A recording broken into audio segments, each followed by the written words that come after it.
নমস্কার বন্ধুরা, আজকে তৈরি করে দেখাবো বেগুন দিয়ে অপূর্ব স্বাদের একটা নিরামিষ রেসিপি। আজকে আমার রেসিপি হচ্ছে বেগুন পাতুরি। এই বেগুন পাতুরি বানানোর জন্য নিয়েছি বেগুন, যেগুলোকে আমি লম্বা লম্বা করে দুখানা টুকরো করে নিয়েছি। এখানে আমি দুটো বেগুন ব্যবহার করেছি আর ঠিক এই রকম করে কেটে নিয়েছি।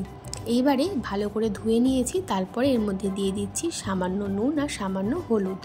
ভালো করে সব বেগুনগুলো হলুদটা মাখিয়ে নেব। এইবারে বেগুনগুলোকে ভালো করে ভেজে নিতে হবে।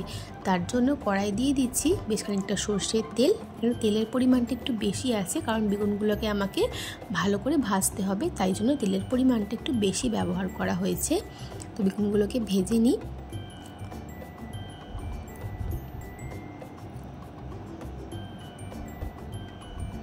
বেগুনগুলো আমার এখানে ভাজা হতে থাক, ততক্ষণে আমি একটা মশলার পেস্ট বানিয়ে নেব। যেহেতু বেগুন পাতুরি বানাচ্ছি, তার জন্য নিয়েছি 1 টেবিল চামচ সর্ষে, বড় চামচের 1 টেবিল চামচ পোস্ত আর হাফ টেবিল চামচ সাদা সর্ষে। আর দেখো, মশলা বাড়তে বাড়তে আমার বেগুনটা কিন্তু বেশ ভালো মতন ভাজা হয়ে গেছে। এইবার এগুলোকে আমি তুলে নেব।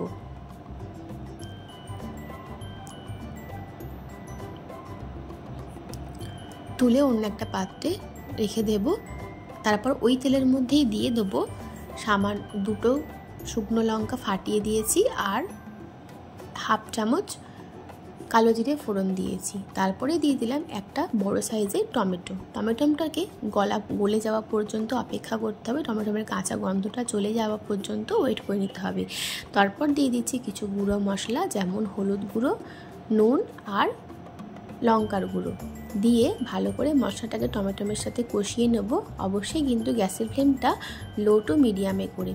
এরপরে দিয়ে দিচ্ছি যে সর্ষে পোস্তটা বেটে রেখেছিলাম, সেই সর্ষে পোস্ত বাটাটা, আর মিক্সির বাটিটা ধুয়ে সামান্য একটু জল দিয়ে দিলাম।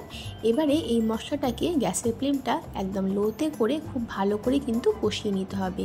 তবে খুব বেশি কষানোর দরকার নেই, কারণ সর্ষে বেশি কষালে তো তেতো হয়ে যাবে। 2-3 মিনিট মতন কষালেই হয়ে যাবে। তো দেখো, 2-3 মিনিট আমি ভালো করে কষিয়ে নিয়েছি। এইবারে দিয়ে দিচ্ছি বেগুনগুলো, যে বেগুনগুলো আগে ভেজে রেখেছিলাম। তো বেগুনগুলোকে দিয়ে খুব ভালো করে সর্ষে পোস্তর সাথে মিশিয়ে নেব। হালকা হাতে করতে হবে কিন্তু, না হলে বেগুনগুলো ভেঙে যাবে বা একদম গলে যেতে পারে। সেজন্য খুব আস্তে আস্তে এই কাজটা করে নিতে হবে। বেগুনগুলোকে ভালো করে মিশিয়ে নিয়েছি আর মিক্সির বাটিটা ধুয়ে দিয়ে দিলাম 1 কাপ মতন জল। খুব বেশি জল ব্যবহার করব না, কারণ এটা একটু গা মাখা হবে।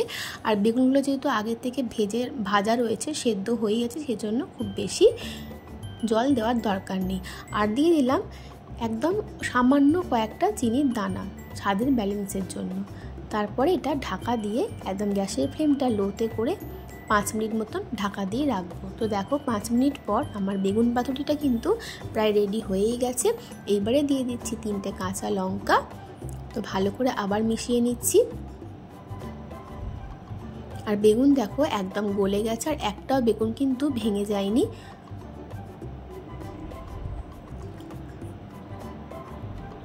এইবারে দিয়ে দেবো 1 টেবিল চামচ সর্ষের তেল। যে কোনো পাতুরিতে একটু কাঁচা তেলের গন্ধ হলে কিন্তু সেটা খেতে আরও বেশি ভালো লাগে, তাই জন্য আমি এখানে পরে 1 টেবিল চামচ কাঁচা সর্ষের তেল ব্যবহার করেছি।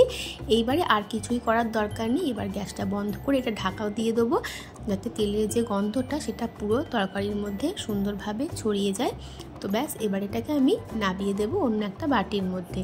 তো আমার গরম গরম বেগুন পাতুরি কিন্তু একদম রেডি, যা গরম গরম ভাতের সাথে বা রুটি, পরোটা, লুচি এই সবের সাথেই কিন্তু ভীষণ ভালো লাগে। রেসিপিটা ভালো লাগলে তোমরা অবশ্যই বাড়িতে বানিয়ে দেখো, আর ভালো লাগলে একটা লাইক, কমেন্ট আর বন্ধুদের সাথে শেয়ার করে দিও। সবাই খুব ভালো থেকো, সুস্থ থেকো। আসবো আবার নতুন কোনো রেসিপি নিয়ে। ততক্ষণের জন্য টাটা। আর আমার চ্যানেলটা কিন্তু সাবস্ক্রাইব করে দিও। আর আমার এই রেসিপি তোমাদের কেমন লাগলো সেটা তো অবশ্যই কমেন্ট করে জানিও।